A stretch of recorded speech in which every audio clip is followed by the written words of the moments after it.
घंटे सिक्योरिटी दे रहे थे और गार्ड्स की सिक्योरिटी के अलावा मैनर में चारों तरफ जगह जगह पर इलेक्ट्रॉनिक सर्विलांस और अलार्म डिवाइसेस लगाए हुए थे ताकि अगर कोको वहां से बचकर निकलना भी चाहे तब भी वो वहां से बाहर ना निकल पाए, क्योंकि कोको के ऐसा करते ही वहां पर जो अलार्म थे वो बजने स्टार्ट हो जाएंगे और कोको को वापस से पकड़ लिया जाएगा।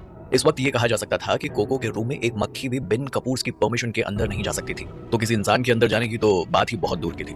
कोको के रूम के बाहर इतनी टाइट सिक्योरिटी ये इंश्योर करने के लिए की गई थी कि कल कोको और रोहन कपूर की शादी शेड्यूल के अकॉर्डिंग हो जाए और इस बीच कोई गड़बड़ ना हो।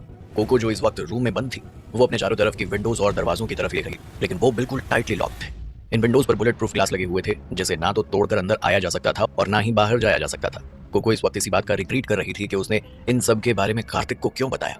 कपूर्स का हाउस बहुत ज्यादा स्ट्रिक्ट था, तो कार्तिक कैसे कोको को यहाँ से बाहर ले जा सकता था? ये बिल्कुल पॉसिबल था। कोको इस बात के बारे में भी सोचकर परेशान थी कि कार्तिक पर्सनली उसे वहां लेने आने वाला था। क्या ये कार्तिक के लिए डेंजरस नहीं होगा? कहीं ये लोग कार्तिक को कोई नुकसान न पहुंचा दे। अगर कार्तिक को कुछ हो गया तो वो अपने आप को कभी माफ नहीं कर पाएगी। वहीं दूसरी तरफ प्लेन में कार्तिक हर्षल को फोन करने के बाद भी बहुत ज्यादा परेशान था।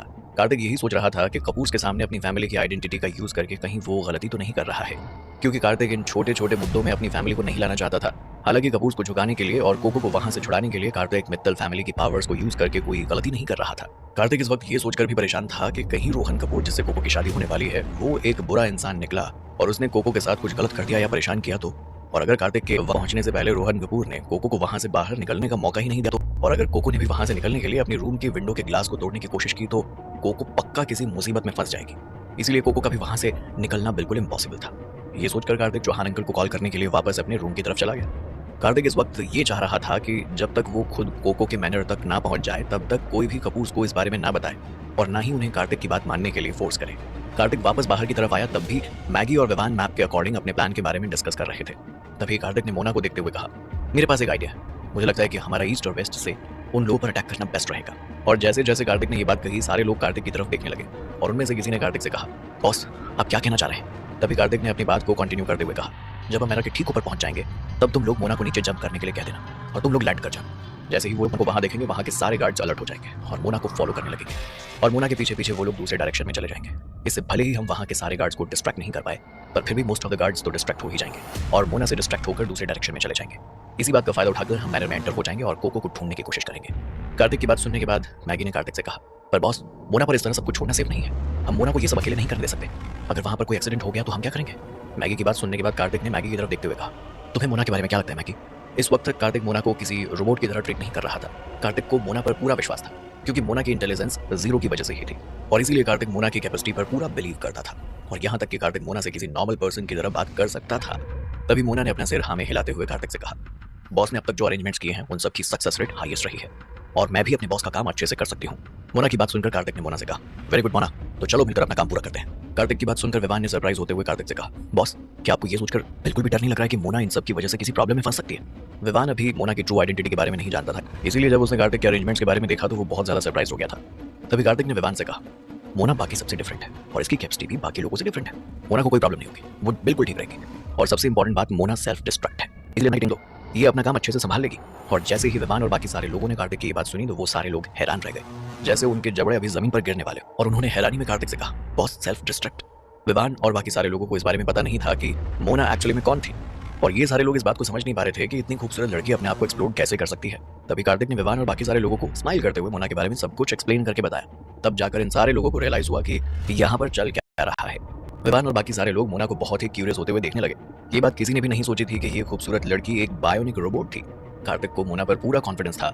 कार्तिक जानता था कि जब तक मोना को उसका प्लान समझ आ रहा है तब तक मोना उस प्लान पर परफेक्टली काम करेगी और उसकी तरफ से कोई गलती नहीं होगी। मोना की स्ट्रेंथ और उसके कॉन्फिडेंस को देखकर ये कहा जा सकता था कि मोना इनवल्नरेबल थी और उसे कोई हरा नहीं सकता था। जब तक सामने से कोई मोना पर हैवी वेपन का यूज नहीं करेगा तब तक मोना को कोई भी हार्म नहीं कर सकता।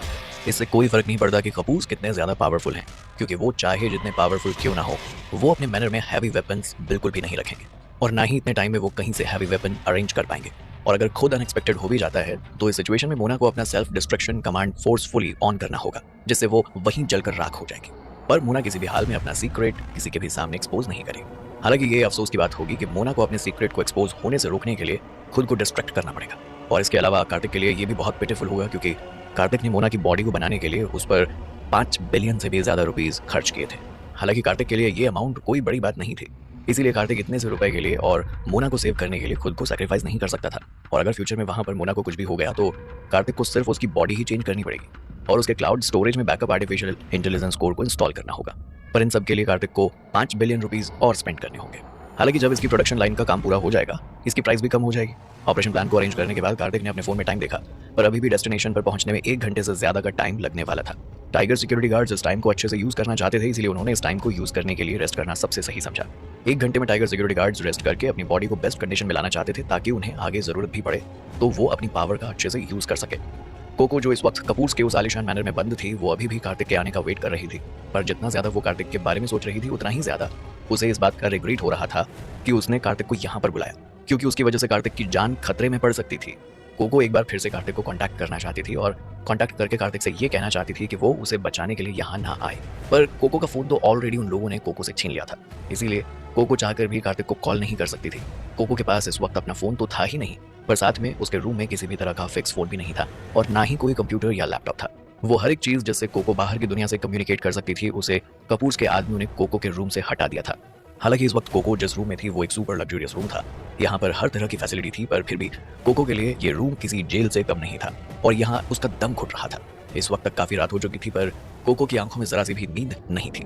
इतनी रात में मैनर के बाहर से एक सुपर स्पोर्ट्स कार मैनर के अंदर आ रही थी। ये कार मैनर के एंट्रेंस से होते हुए अंदर की तरफ आ गई थी और जितने एरोगेंट तरीके से ये कार चलाई जा रही थी उसे देखकर साफ पता चल रहा था कि ये कार इस मैनर के ओनर की मतलब रोहन कपूर की थी। और जैसे ही वो कार मैनर में एंटर हुई, मैनर के सारे गार्ड्स और मेड्स जल्दी से उनका वेलकम करने के लिए लाइन में खड़े हो गए और कहने लगे, बॉस। तभी रोहन कपूर ने थोड़ा कड़क होते हुए कहा, वो कहाँ है? ये बात किसी को बताने की जरूरत नहीं थी कि रोहन कपूर अभी किसके बारे में बात कर रहा था। तभी उनमें से एक गार्ड ने रोहन कपूर से कहा, बॉस, कोको इस वक्त अपने रूम में लॉक्ड है। गार्ड की बात सुनकर रोहन ने उससे कहा, ऑलराइट, अब तुम लोग यहाँ से जा सकते हो और अपना काम कर सकते हो। तभी उन गार्ड्स और मेड्स ने रोहन को कहा, ओके बॉस। और इतना कहकर सभी मेड्स और सर्वेंट्स अपने अपने काम में लग गए।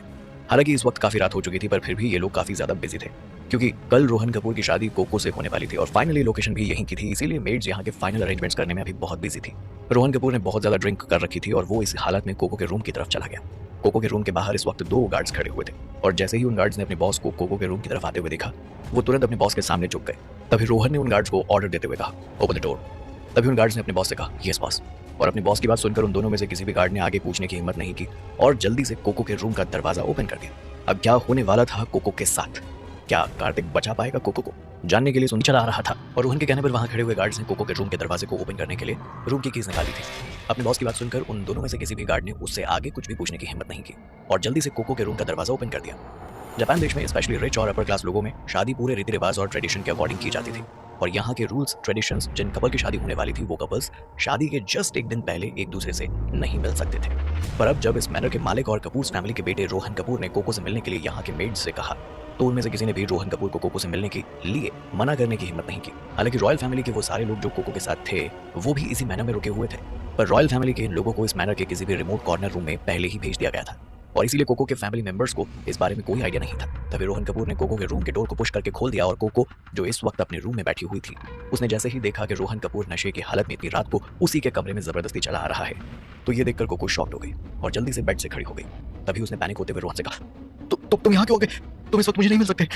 रोहन जो इस वक्त नशे की हालत में था उसने जैसे ही कोको की बात सुनी तो वो हंसने लगा और उसने कोको के रूम के दरवाजे को मजबूती से बंद कर दिया और उसने हंसते हुए कोको से कहा, क्या कहा तुमने? मैं तुमसे नहीं मिल सकता। और किसमें हिम्मत है जो मुझे रोहन कपूर को रोक सके? क्या तुमने अभी भी अपने आप को नोबेल प्रिंसेस समझ रखा है? जैसे ही कोको ने रोहन कपूर की बात सुनी उसके मैलिशियस लुक देखा तो कोको और भी ज्यादा मन ही मन में डरने लगी और इस वक्त कोको सिर्फ अपनी प्रिंसेस वाली आइडेंटिटी ही यूज कर सकती थी ताकि इस वजह से ही सही मगर रोहन कपूर जिस इरादे से आया था वो उसे छोड़ दे। और तभी कोको ने रोहन से कहा, ये तुम क्या कहे जा रहे हो और तुम्हारी ये सब कहने की हिम्मत कैसे हुई? कोको के कहने पर रोहन ने कोको की तरफ बिल्कुल भी ध्यान नहीं दिया और उसने अपने दांत पीसते हुए गुस्से में कोको से कहा, तुम इतना क्यों डर रही हो कोको? हमारी एंगेजमेंट हुई है और कल हमारी शादी होने वाली है। मेरे सामने तो तुम्हें इतना डर लग रहा है और वहीं तुम यहाँ से भागकर किसी और आदमी के साथ चली गई थी तब तुम्हें कोई डर नहीं लग रहा था। जब वो सब करके तुम्हें कोई शर्म नहीं आई तो तुम ही बताओ तुम किस तरह की प्रिंसेस हो? रोहन कपूर की बात सुनकर कोको ने उससे कहा, क्योंकि मैं ना तुमसे पहले शादी करना चाहती थी और ना मैं अब शादी करना चाहती हूँ। कोको की बात सुनकर रोहन ने कोको का मजाक बनाते हुए उससे कहा, ओह समझ आया, अगर हम दोनों की एंगेजमेंट नहीं हुई होती तुम वापस मेरे पास कभी नहीं आती। सही कहा ना मैंने? पर छोड़ो वो सब, मुझे इन सारी चीजों से कोई फर्क नहीं पड़ता, मैं बस तुम्हारे साथ फन करना चाहता हूँ।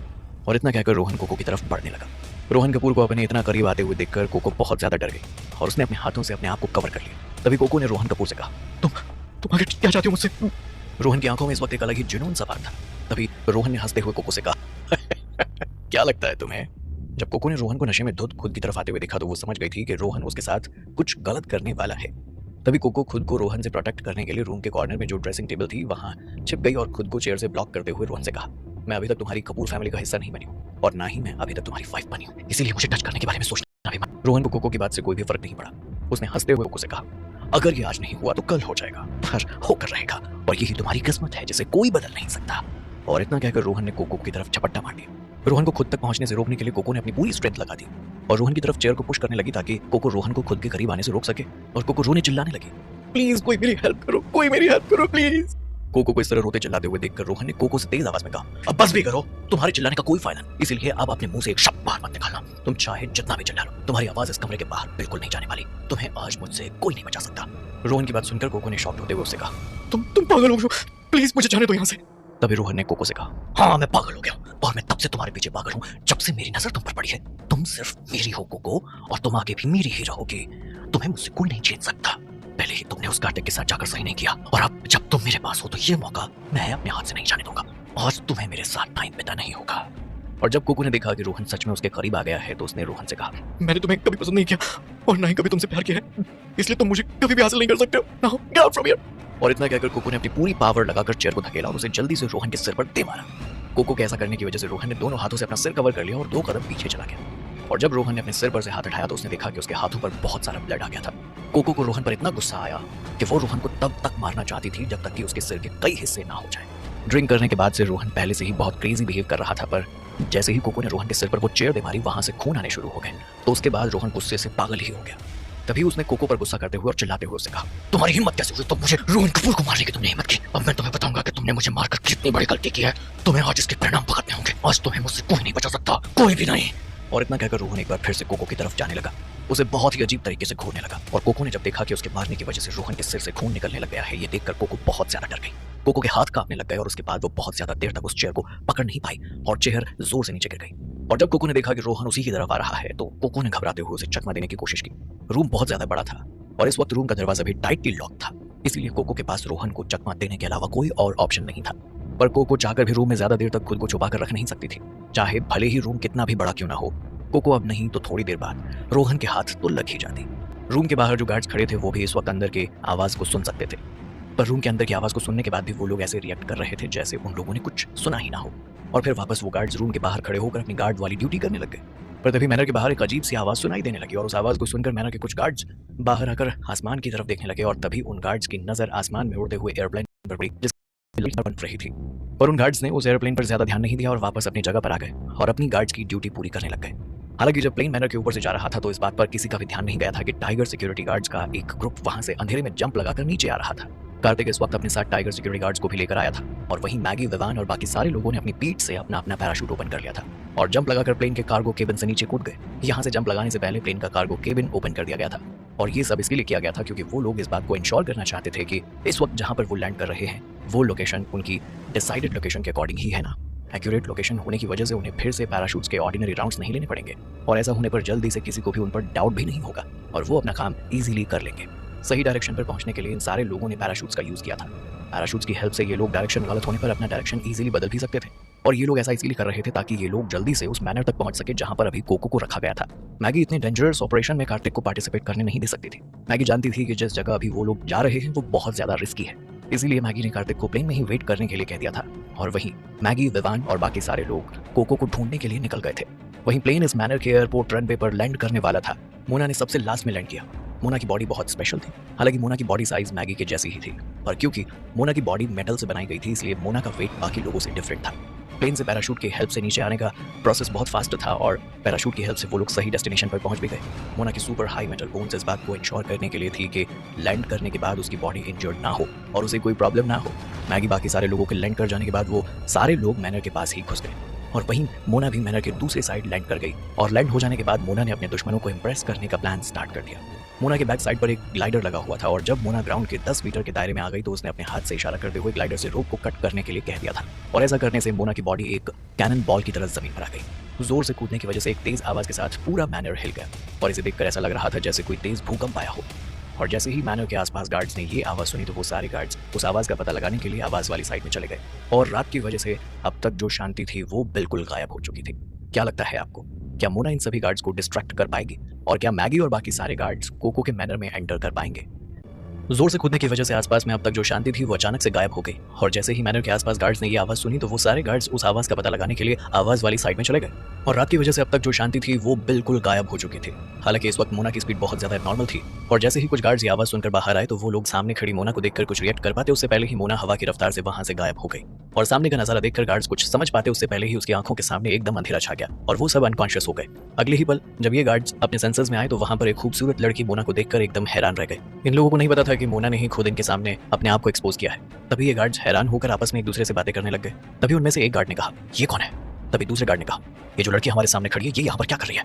तभी उनमें से तीसरे गार्ड ने चिल्लाते हुए कहा, जल्दी से तुम सब लोग यहाँ आओ, कोई अननोन ओरिजिन हमारे मैनर में आया है, जल्दी से तुम सब लोग उसे पकड़ लो। मोना के इनक्रेडिबल फिगर को देखकर कपूर्स के आलीशान मैनर में इस वक्त जितने भी गार्ड्स थे वो सारे दंग रह गए थे। तभी इनकी नजर उन गार्ड्स पर पड़ी जो पहले से ही यहाँ पर मौजूद थे और मोना को देखकर उनके चेहरे का रंग उड़ा हुआ था और वो खुद बहुत ज्यादा डरे हुए थे। वहीं दूसरी तरफ कुछ गार्ड्स ने फोन करके तुरंत अपने चीफ बॉडीगार्ड को बुला लिया था। जिन भी गार्ड्स ने अब तक मोना को देखा था वो सारे मोना को देखकर बहुत ज्यादा डर गए थे। यहाँ के गार्ड्स इस वक्त यही सोचकर पैनिक हो रहे थे कि कल इस मैनर में इंपीरियल फैमिली और कपूर फैमिली के बीच में रिश्ता जुड़ने वाला है और सबसे बड़ी बात इस वक्त प्रिंसेस कोको और रोहन कपूर दोनों यहीं पर थे। अगर उन्हें कुछ हो गया तो इन्हीं गार्ड्स को रेस्पॉन्सिबल माना जाएगा और ये गार्ड्स प्रिंसेस कोको और रोहन कपूर को कुछ भी नहीं होने दे सकते थे क्योंकि अगर इनमें से किसी को भी कुछ भी हो गया तो ये गार्ड्स उसकी रिस्पॉन्सिबिलिटी नहीं ले पाएंगे और इस वजह से ये गार्ड्स बहुत बड़ी परेशानी में फंस सकते थे और यही सोचकर सारे गार्ड्स डरे जा रहे थे। और जब मोना ने देखा कि गार्ड्स लगातार उसके सामने ही आए जा रहे हैं और धीरे धीरे करके यहाँ पर बहुत से गार्ड्स इकट्ठे हो गए हैं तो मोना ने खुद को उनसे प्रोटेक्ट करने के लिए, उनसे छुपने के लिए बिल्डिंग और पेड़ पौधों की हेल्प ले ली। मोना जल्दी से मैनर की बिल्डिंग और पेड़ पौधों में जाकर छुप गई। मोना को देखकर ऐसा लग रहा था जैसे वो उन गार्ड्स के साथ हाइड एंड सीक खेल रही हो। मोना की कैपेसिटी के अकॉर्डिंग मोना इजीली उन लोगों को परेशान कर सकती थी और अच्छा खासा सबक सिखा सकती थी, पर मोना का मिशन उन्हें परेशान करना नहीं था बल्कि उन्हें डिस्ट्रैक्ट करना था और इसके लिए मोना को उन सारे गार्ड्स की अटेंशन पानी थी ताकि वो सभी गार्ड्स मोना में ही लगे रहे और वहीं दूसरी तरफ मैगी और बाकी सभी टाइगर सिक्योरिटी गार्ड्स अपना मिशन पूरा करने के लिए कोको के मैनर में इजीली एंटर हो जाएं। एक तरफ मोना ने उन सारे गार्ड्स को अपने में उलझाए रखा था तो वहीं दूसरी तरफ मैगी और बाकी टाइगर सिक्योरिटी गार्ड्स धीरे धीरे करके मैनर की मेन बिल्डिंग में बिना किसी की नजर में आए अंदर जाने लगे। इस तरह ट्रबलसम सिचुएशन को देखने के बाद तो एक बार के लिए मैनर के गार्ड्स भी घबराने लग गए थे। उन लोगों को इस वक्त कैसे भी करके मोना को पकड़ना था और इसीलिए वो सारे लोग इमरजेंसी सपोर्ट के लिए बोलने लगे। इस वक्त पूरे मैनर में अलार्म बजाया जा रहा था और जितने भी गार्ड्स थे वो सभी भागकर मोना को पकड़ने की कोशिश करने लग गए थे और मैगी जो दूसरी साइड में छिपकर ये सब कुछ देख रही थी उसने जैसे ही देखा कि टाइम ऑलमोस्ट पूरा हो गया है और मैनर के ऑलमोस्ट सभी गार्ड्स मोना को पकड़ने के लिए उसी के पीछे चले गए हैं तो मैगी टाइगर सिक्योरिटी गार्ड्स के ग्रुप की तरफ हाथ से इशारा करते हुए उन्हें एक्शन में आ जाने के लिए कहने लगी। और इस वक्त जो गार्ड्स कोको के रूम के बाहर खड़े हुए थे और कोको के रूम की सिक्योरिटी देख रहे थे उन दोनों गार्ड्स को यहाँ पर जो कुछ भी हो रहा था उसके बारे में पता चल गया था और मैनर की इस तरह की केओटिक सिचुएशन को देखकर ये गार्ड्स भी बहुत घबरा चुके थे। वो दोनों गार्ड्स घबराहट में एक दूसरे की तरफ देखने लगे। उन लोगों को यही समझ नहीं आ रहा था कि उन्हें इस बारे में अपने बॉस रोहन कपूर को बताना चाहिए या नहीं, पर फाइनली उन दोनों ने अपने बॉस को इस बारे में बताने का डिसीजन लिया। इस वक्त रोहन कपूर और कोको दोनों एक ही रूम में थे। रोहन ने फाइनली कोको को पकड़ लिया था और वो आगे कुछ कर पाता उससे पहले ही रोहन दरवाजे पर गार्ड्स के नॉक करने की वजह से डिस्ट्रैक्ट हो गया। कोको के इतना करीब जाने के बाद उसे गार्ड्स ने डिस्टर्ब कर दिया था। इस बात से वो बहुत ज्यादा गुस्से में भर गया था और तभी उसने चिल्लाते हुए उन गार्ड से कहा, तुम्हारी हिम्मत कैसे हुई मुझे डिस्टर्ब करने की? तभी उन दोनों में से किसी एक गार्ड ने रोहन से कहा, बहुत एक अननोन पर्सन हमारे मैनर में घुसा है।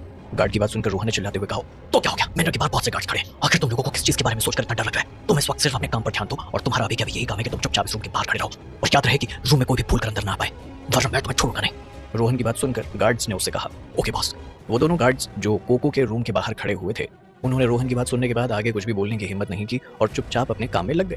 हालांकि इस वक्त रोहन को भाला उठाकर घोड़े पर सवार हो जाना चाहिए था और तुरंत इस बात के लिए एक्शन लेना चाहिए था, पर नशे में होने की वजह से रोहन ने उन गार्ड्स की बातों पर बिल्कुल भी ध्यान नहीं दिया। रोहन ने तो उन गार्ड्स के बताने पर उल्टा उन्हें ही डांट कर चुप करवा दिया और ऐसा करके रोहन वापस कोको की तरफ जाने लगा था। वहीं मोना ने दूसरी तरफ इस वक्त अपना काम बखूबी तरीके से निभाया था। यहाँ पर बिल्कुल इनके प्लान के अकॉर्डिंग ही सब कुछ हो रहा था। मोना ने मैनर के ज्यादातर गार्ड्स को डिस्ट्रैक्ट कर दिया था और इस सिचुएशन का फायदा उठाकर मैगी बाकी टाइगर सिक्योरिटी गार्ड्स के साथ मैनर में एंटर हो गई। मैनर में जो इलेक्ट्रिक अलार्म लगा हुआ था वो ना बजे, इसलिए इन लोगों ने मैनर के बाहर से बिल्डिंग में एंटर करने के लिए एक स्पेशल फायरिंग रोप को यूज किया था और फिर उन लोगों का एक ग्रुप रोप के सहारे एक एक करके मैनर में आ गए। उस लोकेशन के अकॉर्डिंग जहां पर कोको को पहले रखा गया था उस जगह को मैगी ने तुरंत अपने टारगेट के रूप में लॉक कर लिया और मैनर में आते ही मैगी ने टाइगर सिक्योरिटी गार्ड्स के ग्रुप को रोप से नीचे उतरवाकर अंदर जाने का इशारा कर दिया और वहीं उस वक्त कोको के रूम में रोहन के गार्ड्स को रूम के बाहर भेज देने के बाद रोहन कोको का एडवांटेज लेने के लिए उसी की तरफ आ रहा था। नशे की हालत में भी रोहन किसी भी तरह से बस कोको को अपना बना लेना चाहता था, पर तभी कोको ने चिल्लाते हुए रोहन से कहा, प्लीज मुझे जाने दो यहाँ से, प्लीज मेरे साथ ऐसा मत करो, प्लीज मुझे यहाँ से जाने दो। इतना कहकर कोको तेज तेज चिल्लाने लगी और रोहन को खुद से दूर करने की कोशिश करने लगी। कोको की बात सुनकर रोहन ने हंसते हुए कोको से कहा, क्या कहा, छोड़ दूं तुम्हें? ऐसे कैसे तुम्हें छोड़ दूं और चले जाने दूं यहाँ से? आज तुम्हें मेरा होने से कोई नहीं रोक सकता कोको, इसलिए अपना मुंह बंद रखो। आज तुम्हें मुझसे कोई भी नहीं बचा सकता, समझी तुम। रोहन कोको से ये सब कह ही रहा था, तभी मैगी और बाकी टाइगर सिक्योरिटी गार्ड्स हैंगिंग रोप से कोको के रूम के बाहर वाली विंडो की तरफ पहुंच गए थे। इस वक्त विंडो बंद नहीं थी, इसलिए बाहर से हर कोई अंदर का नजारा साफ साफ देख सकता था। और जैसे ही मैगी ने कोको को इस हालत में रोहन के साथ देखा तो मैगी का दिमाग फटने को हो गया। ये सब देखकर मैगी को बहुत ज्यादा गुस्सा आ रहा था। चाहे जो भी हो जाए, पर कोको अभी भी कार्तिक की बहुत अच्छी दोस्त थी और उसे कोई इंसान इस तरह से ट्रीट कर रहा था। ये देखकर मैगी को काफी इंसल्ट महसूस हो रही थी और वो यही सोच रही थी कि कोई उसके होते हुए उसके बॉस की बेस्ट फ्रेंड को इस तरह से हर्ट कैसे कर सकता है। इस वक्त मैगी को इस बात की परवाह नहीं थी कि अगर वो अंदर गई और उसकी वजह से अलार्म बज गया तो सारे गार्ड्स उसके पीछे यहाँ आ जाएंगे। और क्योंकि कोको के रूम की विंडोज बुलेट प्रूफ थी, उन्हें नॉर्मल तरीके से तो ना खोला जा सकता था और ना ही तोड़ा जा सकता था। इस वक्त मैगी के पास बस यही ऑप्शन था कि वो कोको के रूम के विंडो को एल्यूमिनियम हीट एजेंट का यूज करके और इसके हाई टेम्परेचर को यूज करके इसका एक्सप्लोजन कर दे। टाइम किसी के लिए वेट नहीं करता था और इस वक्त ना तो मैगी के पास ज्यादा टाइम था और ना ही कोको के पास, और टाइम के साथ साथ इनके पास कोई दूसरा ऑप्शन भी नहीं था। तभी मैगी और कुछ टाइगर सिक्योरिटी गार्ड्स ने जल्दी ही special aluminium heat agent iron bar को कोको के विंडो की ग्लास में फंसा दिया और इससे वहां आग लग गई। इतनी बार विंडो के ग्लास पर एक्सप्लोजन होने की वजह से कोको के रूम के विंडो ओपन हो गई। एक्सप्लोजन होने की वजह से वहां पर बहुत तेज आवाज हुई। मैगी विंडो के ग्लास पर कंप्लीट एक्सप्लोजन होने तक का वेट नहीं कर सकती थी, इसलिए उसने बीच में ही कोको के रूम के विंडो को किक करके ओपन कर लिया। किक करने की वजह से ग्लास कोको के रूम में जाकर गिरा, जिससे एक बार के लिए रूम में बहुत तेज आवाज हुई। इतनी तेज आवाज को सुनकर रोहन कपूर ने शॉक्ड होते हुए अपने पीछे की ओर मुड़कर देखा और उसने कहा, ये क्या बकवास है और कौन हो तुम लोग, यहाँ क्या कर रहे हो? इस वक्त कोको के रूम के विंडो के बाहर टाइगर सिक्योरिटी गार्ड्स का एक ग्रुप ब्लैक ड्रेस पहने खड़ा हुआ था। उन्हें देखकर ऐसा लग रहा था जैसे वो कोई स्पाइडरमैन हो, क्योंकि उनमें से अभी भी कुछ टाइगर सिक्योरिटी गार्ड्स रोप्स पर ही उल्टे लटके हुए थे। और तभी उनमें से एक टाइगर सिक्योरिटी गार्ड जंप करके रूम के अंदर आ गया। रोहन कपूर कुछ रिएक्ट कर पाता उससे पहले ही उस गार्ड ने उसे जोर से एक किक मारी, जिससे वो सीधा दीवार पर जाकर भिड़ा। और जैसे ही मैगी रूम के अंदर आई, उसने भी बिना कुछ कहे रोहन को जोर की एक किक मारी और फिर मैगी ने जल्दी से जाकर कोको की हेल्प की। इन सब के यहाँ आने की वजह से कोको को इस वक्त रोहन से ज्यादा डर नहीं लग रहा था, क्योंकि इन सब के यहाँ होते हुए रोहन वापस से कोको के करीब नहीं जा सकता था। कोको की ड्रेस थोड़ी फट चुकी थी और मैगी उसे कवर करने की कोशिश कर रही थी। इस वक्त मैगी रोहन कपूर को सबक सिखाने से ज्यादा कोको की हेल्प करना चाहती थी, क्योंकि कोको कार्तिक की बेस्ट फ्रेंड थी। किसी को भी ये अलाउ नहीं था कि कोको को ऐसी हालत में देखे। तभी मैगी ने कोको को थोड़ा कंफर्ट करते हुए कहा, सब ठीक है कोको, डोंट वरी, हम लोग यहाँ पर तुम्हारे ही लिए आए हैं। मैगी की बात सुनकर कोको थोड़ा रिलैक्स हुई और मैगी और बाकी सारे लोगों को अपने पास देखकर रोने लग गई। उसकी आंखें इस वक्त आंसुओं से भरी हुई थी और बस वो रोए ही जा रही थी। क्या लगता है आपको, क्या मैगी और बाकी सारे लोग कोको को यहाँ से बचाकर वापस ले जा पाएंगे? मैगी ने कोको को थोड़ा कंफर्ट करते हुए कहा, सब ठीक है कोको, डोंट वरी, हम लोग यहाँ पर तुम्हारे लिए ही आए हैं। मैगी की बात सुनकर कोको थोड़ा रिलैक्स हुई और मैगी और बाकी सारे लोगों को अपने पास देखकर रोने लग गई। उसकी आंखें इस वक्त आंसुओं से भरी हुई थी और वो बस रोए ही जा रही थी। वहीं रोहन, जिसे अभी अभी मैगी ने जोर का किक मारा था, किक मारने की वजह से वो दीवार से जाकर टकरा गया और नीचे गिर गया, इसलिए बहुत मुश्किल से रोहन कपूर वापस खड़ा हो पाया था। कोको के रूम की विंडो टूट जाने के बाद रोहन कपूर मैनर के बाहर की केओटिक सिचुएशन और अलार्म के साउंड को देख और सुन पा रहा था। बाहर की ऐसी सिचुएशन को देखकर मैगी और बाकी सारे लोगों को कोको के रूम में देखकर रोहन बहुत ज्यादा शॉक्ड हो गया था। तभी उसने चिल्लाते हुए उन लोगों से कहा, तुम्हारी हिम्मत कैसे हुई मेरी टेरिटरी और कपूर के मैनर में घुसने की? गार्ड्स, अभी के अभी इन लोगों को अरेस्ट करो और ध्यान रहे कि यहाँ से कोई भी बचकर जाने न पाए। और जब कोको के रूम के बाहर खड़े हुए गार्ड्स ने अपने बॉस रोहन कपूर की आवाज सुनी तो वो दोनों गार्ड्स तुरंत कोको के रूम का दरवाजा ओपन करके अंदर आए। और जब गार्ड्स ने अंदर आकर ब्लैक ड्रेस पहने हुए कुछ स्ट्रेंजर्स को देखा और साथ ही रूम की विंडो को टूटे हुए देखा तो दोनों गार्ड्स एकदम दंग रह गए। ऐसी सिचुएशन देखकर उन दोनों गार्ड्स को कुछ समझ नहीं आ रहा था कि उन्हें क्या करना चाहिए और क्या नहीं। रोहन ने अब जैसे ही उन गार्ड्स को रूम में देखा तो उसने आग बबूला होते हुए उन गार्ड से कहा, क्या तुम्हें किसी पागल कुत्ते ने काट लिया है जो तुम ये सब देखने के बाद भी ऐसे खड़े हो? अब जल्दी से इन लोगों को पकड़ो। अपने बॉस की आवाज सुनकर उन दोनों गार्ड्स ने तुरंत मैगी और बाकी सारे लोगों को थोड़ी तेज आवाज में कहा, हे तुम लोग जल्दी से अपने आप को सरेंडर कर दो, वरना तुम लोगों के लिए बिल्कुल भी अच्छा नहीं रहेगा। इतना कहकर दोनों गार्ड्स ने अपने अपने वेपन्स निकाल लिए और उन्हें मैगी और बाकी टाइगर सिक्योरिटी गार्ड्स की तरफ पॉइंट कर दिया। पर इस वक्त जो गार्ड्स मैगी के साथ आए हुए थे वो सभी टाइगर सिक्योरिटी गार्ड्स के बेस्ट एलिट्स थे और ये टाइगर सिक्योरिटी गार्ड्स अपने दुश्मन के हाथों से वेपन छीनने में बहुत माहिर थे, स्पेशली बेडरूम जैसी जगह पर, क्योंकि बेडरूम बहुत ज्यादा बड़े नहीं थे। टाइगर सिक्योरिटी गार्ड्स और सामने की पार्टी के गार्ड्स के बीच में ज्यादा दूरी भी नहीं थी, इसीलिए ये इन गार्ड्स के लिए बहुत ईजी था। रोहन के कुछ आदमी कुछ रिएक्ट कर पाते इससे पहले ही वो टाइगर सिक्योरिटी गार्ड्स जल्दी से उनके करीब आकर उनसे टकरा गए। और जब रोहन के आदमियों ने ये देखा कि पलक झपकते ही उनके वेपन उनके हाथों से गायब होकर उन टाइगर सिक्योरिटी गार्ड्स के हाथों में आ गए हैं, तो रोहन के आदमी एकदम से हैरान रह गए। रोहन के लोग हैरानी से एक दूसरे को देखने लगे। उन्हें समझ नहीं आ रहा था कि एक ही सेकंड में ऐसा क्या हुआ कि उन टाइगर सिक्योरिटी गार्ड्स ने उनके हाथों से वेपन छीन लिया और उन्हें पता भी नहीं चला। और ऐसी हैरानी में रोहन के आदमियों ने अपने सिर पर हाथ रख लिया और अपने पांव को जमीन पर मारने लग गए। ये देखकर रोहन कपूर का गुस्सा 7वें आसमान पर पहुंच गया और उसे देखकर ऐसा लग रहा था जैसे वो अभी किसी न किसी को मार ही डालेगा। तभी उसने चिल्लाते हुए अपने आदमियों से कहा, तुम लोग सच में कचरा हो, किसी काम के नहीं। तुम दोनों मिलकर भी इन लोगों का कुछ नहीं बिगाड़ पाए, तो तुम लोग यहाँ क्या कर रहे हो जब तुमसे इतने से लोग नहीं संभाले जा सकते? तभी टाइगर सिक्योरिटी गार्ड्स में से एक गार्ड ने रोहन से कहा, सबसे बड़े नॉनसेंस तो तुम हो। इन टाइगर सिक्योरिटी गार्ड्स में से एक गार्ड को रोहन कपूर बिल्कुल भी पसंद नहीं करता था। वो अब तक उसी के बारे में बातें किए जा रहा था और तभी वो अचानक से रोहन कपूर के सामने खड़ा हो गया और उसे एक बार फिर से जोर की किक मार दी, जिससे रोहन कपूर जोर से जाकर दीवार से टकरा गया। जोर से दीवार से टकराने की वजह से रोहन कपूर ने रात में जो भी खाना खाया था, जो भी ड्रिंक की थी, वो सब वॉमिट करके बाहर निकाल दी थी। वॉमिटिंग की वजह से पूरे रूम में डिस्गस्टिंग स्मेल आने लग गई थी। वो तो खुशकिस्मती थी कि इस वक्त इस रूम का डोर और विंडो दोनों ओपन थे, वरना ये सारे लोग वैसे ही स्मेल से मर जाते। जिस टाइगर सिक्योरिटी गार्ड ने रोहन कपूर को किक मारी थी, उसे बाकी के टाइगर सिक्योरिटी गार्ड्स ये कहने लगे कि उसने ऐसा क्यों किया, क्योंकि रोहन कपूर से कार्तिक खुद डील करना चाहता था। रोहन कपूर से कार्तिक पर्सनली निपटना चाहता था और अपने कुछ हिसाब बराबर करना चाहता था, इसीलिए उसे हर्ट करने या ना करने का राइट सिर्फ कार्तिक का था। किक मारने की वजह से रोहन गुस्से में पागल हो गया और उसने चिल्लाते हुए उस टाइगर सिक्योरिटी गार्ड से कहा, तुम्हारी हिम्मत कैसे हुई मुझसे बदतमीजी करने की? मैं भी देखता हूँ कि तुम यहाँ से कैसे जिंदा वापस जाते हो। पर जैसे ही रोहन ने ये बात कही, उसमें से एक टाइगर सिक्योरिटी गार्ड ने आकर रोहन की कॉलर पकड़ ली और उसे नीचे गिरा दिया और जमीन पर उसके फेस को रब करने लगा। रोहन कपूर का स्टेमिना इन टाइगर सिक्योरिटी गार्ड्स के आगे तो कुछ नहीं था, क्योंकि ये गार्ड्स टाइगर सिक्योरिटी गार्ड्स के बेस्ट एलीट्स थे। इसीलिए उस टाइगर सिक्योरिटी गार्ड के इतना टॉर्चर करने के बाद भी रोहन में इतनी भी एबिलिटी नहीं थी कि वो वापस उनसे लड़ सके। इसीलिए जब तक वो टाइगर सिक्योरिटी गार्ड रोहन को टॉर्चर करता रहा, तब तक रोहन उसे सहता रहा। मैगी अब इन सब में अपना टाइम बिल्कुल भी वेस्ट नहीं करना चाहती थी, इसीलिए उसने उन टाइगर सिक्योरिटी गार्ड्स की तरफ मुड़कर कहा, अपना टाइम इन सब में वेस्ट मत करो, क्योंकि हमें जल्दी यहाँ से निकलना है। मैगी की बात सुनकर उन टाइगर सिक्योरिटी गार्ड्स ने सहमत होते हुए मैगी से कहा, यस मैगी। तभी उनमें से कुछ टाइगर सिक्योरिटी गार्ड्स मैगी की हेल्प करते हुए कोको को रोप पर चढ़ाने में हेल्प करने लगे। इस वक्त मैगी, कोको और बाकी सभी टाइगर सिक्योरिटी गार्ड्स इस विंडो से नीचे की तरफ जाने लगे और जैसे ही लोग वहां से जाने लगे, तभी मैगी ने अपना सिर घुमाकर पीछे की ओर देखा कि रोहन कपूर इस वक्त जमीन पर पड़े पड़े ही अपने दोनों गार्ड्स को घूरे जा रहा था। तभी मैगी ने टाइगर सिक्योरिटी गार्ड्स को ऑर्डर देते हुए कहा, पहले इन तीनों को निपटाओ। मैगी की बात सुनकर उन गार्ड्स ने कहा, ओके मैगी। उनमें से एक गार्ड ने रोहन और उसके आदमियों का मुंह बिल्कुल कवर कर दिया था ताकि उन लोगों की आवाज बाहर ना आ सके। और उसके बाद टाइगर सिक्योरिटी गार्ड्स ने रोहन और उसके आदमियों को सामने रखी चेयर उठाकर उससे मारना शुरू कर दिया। इतना ज्यादा मार खाने की वजह से रोहन और उसके आदमी बेहोश हो गए। तभी मैगी ने कोको को अपने साथ ले जाते हुए और ग्राउंड पर कोको के साथ लैंड हो जाने के बाद टाइगर सिक्योरिटी गार्ड से कहा, जल्दी से बॉस को इन्फॉर्म कर दो कि प्लेन कुछ ही टाइम में बस लैंड होने वाला है, इसीलिए वो तैयार रहे। जो गार्ड्स अभी ऊपर रह गए हैं वो जल्दी से हम तक पहुंच जाएं, क्योंकि हमें जल्दी से एयरपोर्ट के लिए निकलना है। कोको अब पहले से थोड़ा रिकवर हो चुकी थी, पर जैसे ही कोको ने मैगी और कार्तिक के बारे में सुना, उसने तुरंत मैगी से कहा, क्या कार्तिक भी यहाँ है? कोको की बात सुनकर मैगी ने कोको के पास जाकर उससे कहा, हाँ बॉस भी हम सब लोगों के साथ यहाँ है। इस वक्त वो प्लेन में है और प्लेन बहुत ही जल्दी रनवे पर लैंड करने वाली है, इसीलिए ज्यादा बातें किए बिना जल्दी से यहाँ से निकलते हैं, क्योंकि हमारे पास ज्यादा टाइम नहीं। मैगी की बात सुनकर कोको ने उससे कहा, ओके ओके मैगी। कोको भी इस बात के बारे में जानती थी कि इस वक्त उसके लिए यहाँ पर रुकना कितना ज्यादा डेंजरस हो सकता था, इसलिए कोको उस बेडशीट से अपनी बॉडी को कवर करते हुए, जो कि मैगी ने उसे दी थी, चुपचाप सिर नीचे किए मैगी को फॉलो करने लग गई। चाहे जो भी हो, पर कपूर फैमिली जापान कंट्री की कंट्रोलर थी।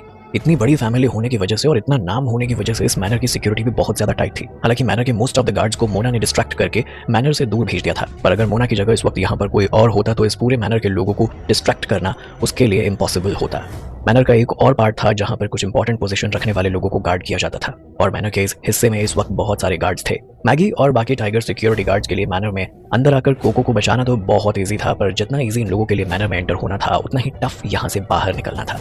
और इस वक्त क्योंकि कोको भी इन लोगों के साथ थी, इसीलिए इन लोगों को यहाँ से बाहर जाना और भी ज्यादा मुश्किल था। और इन लोगों को नहीं पता था कि ये लोग कोको को यहाँ के सिक्योरिटी गार्ड से कैसे बचाएंगे, क्योंकि मैगी और बाकी टाइगर सिक्योरिटी गार्ड्स यहाँ पर बहुत जल्दबाजी में आए थे, इसीलिए उन लोगों को इस मैनर के कुछ इलेक्ट्रॉनिक डिवाइसेस और अलार्म्स के बारे में कोई एग्जैक्ट आइडिया नहीं था। और इस वक्त मैनर के बाहर कपूर्स के आदमी एक के बाद एक आ रहे थे और जा रहे थे, और तभी मैनर में लगा अलार्म बहुत तेज बजने लगा। अलार्म की आवाज सुनते ही कपूर्स के आदमियों की नजर मैगी और कोको पर पड़ी, इसीलिए वो लोग जल्दी से उन्हीं की तरफ भागने लगे। कपूर्स के आदमियों को अपने पीछे आते हुए देखकर मैगी ने विवान को इंस्ट्रक्शन देते हुए कहा, विवान जल्दी करो, अपने आदमियों को इन लोगों को रोकने के लिए भेजो जो हमें फॉलो कर रहे हैं। मैं कोको को तब तक जल्दी से यहाँ से दूर भेजने की कोशिश करती हूँ। विवान की बात जानता था कि यहाँ से बाहर निकलने का उनके पास कोई और रास्ता नहीं है, इसलिए कपूर्स के आदमियों को रोकने के लिए विवान को अपनी फोर्स का यूज करना ही होगा। और इसीलिए जैसे ही विवान ने मैगी की बात सुनी तो उसने मैगी से कहा, ओके मैगी तुम टेंशन मत लो और सब कुछ मुझ पर छोड़ दो, मैं यहाँ सब संभालूंगा। और इतना कहने के बाद विवान ने अपने हाथ से इशारा करते हुए टाइगर सिक्योरिटी गार्ड्स को अपने पास बुला लिया। वहीं दूसरी तरफ कार्तिक इस वक्त प्लेन में रहकर इन सब के वापस आने का वेट कर ही रहा था, और जैसे ही उसे इस बात का पता चला कि मैगी और बाकी सब लोगों को कोको मिल गई है, तो कार्तिक ने तुरंत प्लेन को कपूर्स के मैनर के एयरपोर्ट पर लैंड करने के लिए ऑर्डर दे दिया था। कपूर्स का एयरपोर्ट रनवे कार्तिक के एयरपोर्ट रनवे से थोड़ा डिफरेंट था। यहाँ पर सिर्फ स्मॉल प्राइवेट प्लेन से लैंड की जाती थी, इसलिए ये रनवे नैरो और शॉर्ट था। इस वक्त कार्तिक के प्लेन का यहाँ लैंड करना किसी एग्जाम से कम नहीं था। फॉर्चुनेटली इस वक्त प्लेन को अभिनव चला रहा था और अभिनव इन सब में काफी एक्सपर्ट था। लकीली कार्तिक का प्लेन कोई ऑर्डिनरी कमर्शियल प्लेन नहीं था, और कार्तिक जैसे सुपर रिच लोगों के लिए ही इस तरह का प्राइवेट प्लेन कस्टमाइज किया गया था। और इस प्लेन के फंक्शंस भी बहुत परफेक्ट थे। किसी भी तरह की इमरजेंसी सिचुएशन होने पर उसे डील करने के लिए इस प्लेन में स्पेशल लैंडिंग फंक्शन था, इसीलिए उस फंक्शन का यूज इस तरह के स्मॉल रनवेज पर प्लेन को लैंड करने के लिए किया जा सकता था, क्योंकि इस वक्त अभिनव का एम इस प्राइवेट प्लेन को यहाँ के रनवे पर लैंड करना था।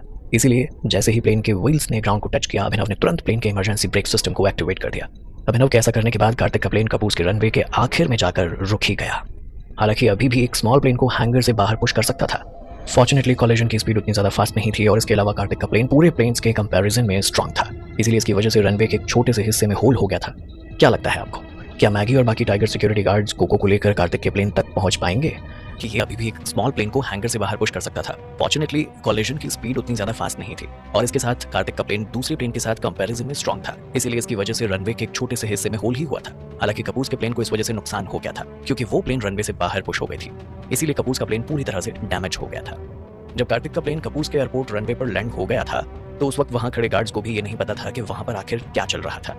इसलिए वो सारे गार्ड्स गधे की तरह बस कार्तिक के प्लेन को लैंड होते हुए देख रहे थे और कार्तिक का प्लेन सक्सेसफुली लैंड हो गया था। और जब टाइगर सिक्योरिटी गार्ड्स का एक और ग्रुप प्लेन के बाहर निकलने लगा तब जाकर कपूस के गार्ड्स को ये फील हुआ कि यहाँ पर कुछ तो गलत हो रहा है। और तब जाकर कपूस के गार्ड अपना होश संभालते हुए जल्दी से एक्शन लेने लगे। उन्होंने जल्दी से अपने वेपन्स निकाल लिए ताकि वो इस सिचुएशन को कंट्रोल कर सके। पर वो कुछ भी कर पाते तो उससे पहले ही कार्तिक के टाइगर सिक्योरिटी गार्ड्स ने उन सभी गार्ड्स के वेपन उनसे छीन लिए और सभी गार्ड्स को अपने कंट्रोल में ले लिया। तभी कार्तिक ने प्लेन से बाहर आते हुए और वहां के मैनेजमेंट को चेक करते हुए टाइगर सिक्योरिटी गार्ड से कहा, यहाँ पर इस वक्त जितने भी टाइगर सिक्योरिटी गार्ड्स हैं वो 2 ग्रुप में डिवाइड हो जाएं, जिनमें से टाइगर सिक्योरिटी गार्ड्स का एक ग्रुप मैगी और कोको को मैनर के पास लेकर जाएगा और दूसरा ग्रुप विवान और बाकी टाइगर सिक्योरिटी गार्ड से जाकर मिलेगा और उनकी हेल्प करेगा। जैसे ही टाइगर सिक्योरिटी गार्ड्स ने अपने बॉस कार्तिक की बात सुनी तो उनमें से एक गार्ड ने कार्तिक से कहा, ओके बॉस, ये हम सब संभाल लेंगे, आपने जैसा कहा है वैसा ही होगा, आप टेंशन बिल्कुल मत कीजिए, हम बस यहाँ से जा ही रहे हैं बॉस, पर आपका यहाँ अकेले रहना डेंजरस ज्यादा है, इसलिए आप प्लीज वापस प्लेन में चले जाइए। उस टाइगर सिक्योरिटी गार्ड की बात सुनकर कार्तिक ने हाँ में अपना सिर हिलाते हुए उससे कहा, मेरा अभी प्लेन में जाकर वेट करने का बिल्कुल भी मूड नहीं है, पर तुम लोग प्लीज मेरी टेंशन मत करो, बस अपने काम पर ध्यान दो। टाइगर सिक्योरिटी गार्ड्स इस वक्त सिर्फ कार्तिक को प्लेन में जाने के लिए कह सकते थे, पर उसे ऐसा करने के लिए फोर्स नहीं कर सकते थे क्योंकि कार्तिक उनका बॉस था। इसलिए टाइगर सिक्योरिटी गार्ड्स के हाथ में इस वक्त बस ये था कि वो कार्तिक का ध्यान रखने के लिए यहाँ पर उसके साथ कुछ गार्ड्स को छोड़ सके। कुछ गार्ड्स इस वक्त कार्तिक के साथ ही रह गए और बाकी बचे हुए टाइगर सिक्योरिटी गार्ड्स 2 ग्रुप्स में डिवाइड होकर कार्तिक के इंस्ट्रक्शंस के अकॉर्डिंग चले गए थे। कार्तिक इस वक्त एयरपोर्ट रनवे पर खड़ा हुआ था और यहीं से कपूर मैनर में होने वाले कैओटिक मोमेंट्स को सुन रहा था। कार्तिक को यही टेंशन हो रही थी कि मैनर के अंदर इस वक्त क्या चल रहा होगा। फॉर्चुनेटली मोना का प्लान काम कर गया था और मैनर के सारे गार्ड्स इस वक्त मोना के पीछे ही लगे हुए थे। कपूर के गार्ड्स कैसे भी करके मोना को पकड़ना चाहते थे। मोना के प्लान की वजह से मैनर में चारों तरफ भगदड़ मची हुई थी। सभी लोगों का ध्यान सिर्फ मोना पर था, इसलिए उनमें से ज्यादातर लोगों का ध्यान एयरपोर्ट पर नहीं जा सकता था। ज्यादातर गार्ड्स मोना को पकड़ने में ही लगे हुए थे और इसके अलावा बाकी के जो गार्ड्स बच गए थे उनसे कार्तिक के टाइगर सिक्योरिटी गार्ड्स डील कर रहे थे, इसलिए इस वक्त यहाँ पर कोई भी नहीं था। कुछ देर इसी तरह यहाँ पर इंतजार करने के बाद कार्तिक ने देखा कि रनवे से थोड़ी ही दूरी पर मैगी कोको को लेकर कार्तिक के प्लेन की तरफ ही आ रही थी और मैगी और कोको के प्रोटेक्शन के लिए इस वक्त उनके साथ टाइगर सिक्योरिटी गार्ड्स का एक ग्रुप ही था। पर जैसे ही कार्तिक ने कोको और मैगी को देखा तो कार्तिक ने उनके पास जाते हुए उनसे पूछा, क्या तुम्हें कहीं चोट तो नहीं लगी? इस वक्त चाहे मैगी को हर्ट हुआ हो या कोको को, कार्तिक दोनों के लिए ही बर्दाश्त नहीं कर सकता था क्योंकि कोको और मैगी दोनों ही कार्तिक के लिए बहुत इंपॉर्टेंट थी। कार्तिक की बात सुनकर मैगी ने अपना सिर हाँ में हिलाते हुए कार्तिक से कहा, बॉस मैं ठीक हूँ, मैं कोको को कपूर के बैनर से जल्दबाजी में बाहर लेकर आ रही थी, इसलिए कोको को अपने शूज पहनने के लिए टाइम भी नहीं मिल पाया था और इसलिए वहां से आते वक्त कोको का पैर शायद किसी नुकीली चीज पर लग गया होगा, इसलिए कोको के पैर पर चोट आ गई है। मैगी की बात सुनकर कार्तिक कोको के पैर की तरफ देखने लगा। कोको के पैर में किसी नुकीली चीज के चुभने की वजह से खून आने लग गया था, इसलिए कार्तिक इस वक्त बिल्कुल भी केयरलेस नहीं हो सकता था। कार्तिक ने तुरंत मैगी से कहा, कोको को तुरंत प्लेन में लेकर जाओ ताकि उसके घाव पर मेडिसिन लगाई जा सके। तभी कोको ने कार्तिक की तरफ देखते हुए थोड़ी हैरानी से उससे कहा, कार्तिक आप सच में मुझे बचाने के लिए इंडिया से जापान आ गए? कोको की बात सुनकर कार्तिक ने जेंटली कोको से कहा, कोको ये वक्त इन सब बातों के बारे में बात करने का नहीं है, हम इस बारे में बाद में बात करेंगे, पहले तुम प्लेन में जाकर मेरा वेट करो। कार्तिक की बात सुनकर कोको ने कार्तिक से सहमत होते हुए उसे कहा, ओके कार्तिक, मैं आपका प्लेन में ही वेट करती हूँ, आप अपना ख्याल रखना। तभी मैगी ने कार्तिक से कहा, बॉस मैं भी कोको के साथ प्लेन में जाती हूँ। मैगी की बात सुनकर कार्तिक ने मैगी को हाथ से इशारा करते हुए कहा, ओके मैगी, तुम लोग जल्दी से प्लेन में चले जाओ। इस ऑपरेशन को करने का मेन रीजन कोको को कपूस से बचाना था।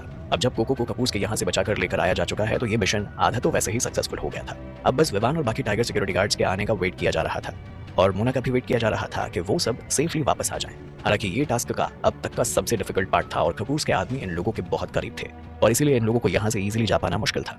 अभिनव ने अभी तक कार्तिक के प्लेन के इंजन को ये सोचकर ऑफ नहीं किया था कि जैसे ही बाकी के सारे लोग आ जाएंगे तो वो जल्दी से प्लेन को लेकर टेक ऑफ कर लेगा। इसलिए अभिनव ने प्लेन को ऐसी जगह पर लैंड किया था जहां से प्लेन पर किसी की नजर भी ना पड़े और उसे प्लेन को टेक ऑफ करने में आसानी हो जाए। कुछ देर इसी तरह वेट करने के बाद विवान ने कार्तिक को वॉकी टॉकी से कहा, बॉस क्या मैगी और कोको वापस आ गए? विवान की बात सुनकर कार्तिक ने उससे कहा, यस मैगी और कोको वापस आ गए, इसलिए तुम भी जल्दी वापस आ जाओ।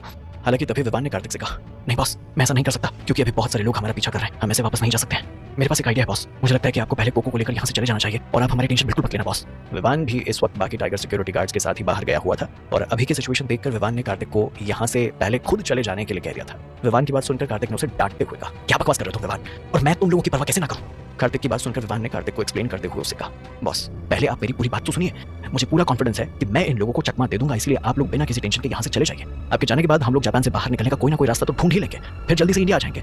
विवान को इस वक्त इस बात के बारे में सोचकर डर लग रहा था कि अगर वो वापस एयरपोर्ट के लिए जाता है तो इस वक्त जो गार्ड्स उसके पीछे लगे हुए हैं वो भी उसका पीछा करते हुए वहां तक आ जाएंगे और ये प्लेन के टेक ऑफ करने में बहुत बड़ी प्रॉब्लम खड़ी कर सकता था। इसलिए विवान ने पहले कार्तिक को यहाँ से निकालने का डिसाइड किया और जिन टाइगर सिक्योरिटी गार्ड्स को विवान को फॉलो करना था उनके लिए विवान को पहले कपूर के इन आदमियों से पीछा छुड़ाना था। कार्तिक इस बात को कैसे नहीं समझ पाया कि ये इस वक्त उसके लिए सबसे सेफ और बेस्ट आइडिया था। हालांकि फिर भी कार्तिक अपने सबॉर्डिनेट्स को इस तरह से छोड़कर इंडिया वापस नहीं जा सकता था क्योंकि कार्तिक उन बॉसेस में से नहीं था जो अपने सबॉर्डिनेट्स की परवाह ना करता हो या कार्तिक को उनकी सेफ्टी से मतलब ना हो। हालांकि इस वक्त कार्तिक ने ये डिसाइड कर लिया था कि वो अपनी फैमिली की पावर्स का यूज़ करेगा ताकि वो कपूर फैमिली पर प्रेशर बना सके और उन्हें कोको पर गिव अप करना पड़े। कार्तिक को इस वक्त यही सोचकर डर लग रहा था कि जब कपूर फैमिली को कोको के बारे में पता चलेगा कि वो यहाँ नहीं है और इस वजह से उन लोगों की सोसाइटी में जो एम्बेरसमेंट होगी उससे गुस्सा होकर कहीं वो लोग विवान और बाकी लोगों को मार न डालें। क्योंकि सच्चाई तो यही थी कि पावरफुल फैमिलीज और रिच फैमिली के लोगों के लिए सर्वेंट्स और सबऑर्डिनेट्स सिर्फ टूल की तरह होते हैं जिन्हें तब तक अपने पास रखा जाता था जब तक वो उनके काम के थे, वरना किसी भी कचरे की तरह उन्हें बाहर फेंक दिया जाता था या फिर बिना वजह टॉर्चर किया जाता था। यही सोचकर कार्तिक बाकी लोगों के बिना यहाँ से नहीं जाना चाहता था। कार्तिक अपने बचे हुए सबऑर्डिनेट्स को कपूर्स जैसे बड़े लोगों के लिए और उनके गुस्से के लिए छोड़कर खुद वापस इंडिया नहीं जा सकता था। और अगर कार्तिक ने एक बार विवान और बाकी बचे हुए टाइगर सिक्योरिटी गार्ड्स को यहाँ छोड़ दिया तो ये पक्का था कि रोहन कपूर और कपूर फैमिली इन लोगों को छोड़ती नहीं। तभी कार्तिक ने सीरियस होते हुए विवान से कहा, तुम अपनी बकवास बंद करो विवान, और ये मेरा ऑर्डर है कि तुम लोग जल्दी से एयरपोर्ट आ जाओ और मैं यहीं पर तुम्हारा वेट कर रहा हूँ। और ध्यान रहे, अगर तुम लोग यहाँ वापस नहीं आए तो मैं भी प्लेन को टेक ऑफ करने का ऑर्डर नहीं दूंगा। इस वक्त सारे लोग वॉकी टॉकी पर ही थे, इसलिए कार्तिक ने इस वक्त जो कुछ भी कहा था वो टाइगर सिक्योरिटी गार्ड्स ने भी सुन लिया था। और जब उन टाइगर सिक्योरिटी गार्ड्स ने कार्तिक की बात सुनी तो उनमें से सबसे एल्डर टाइगर सिक्योरिटी गार्ड की आंखों में आंसू आ गए और वो खुद को रोक नहीं पाया, इमोशनल होकर रोने लगा। विवान जो इस वक्त इस ग्रुप का इंचार्ज था वो भी कार्तिक की बात सुनकर थोड़ा इमोशनल हो गया। कार्तिक की बात इस वक्त इन सारे लोगों के दिल को छू गई थी। ये सारे लोग यही सोच रहे थे कि उनके बॉस उनकी कितनी परवाह करते हैं और कितना ख्याल रखते हैं। तभी कार्तिक के सबऑर्डिनेट्स ने एक साथ चिल्लाते हुए कहा, बॉस सच में हम सब लोगों की बहुत परवाह करते हैं।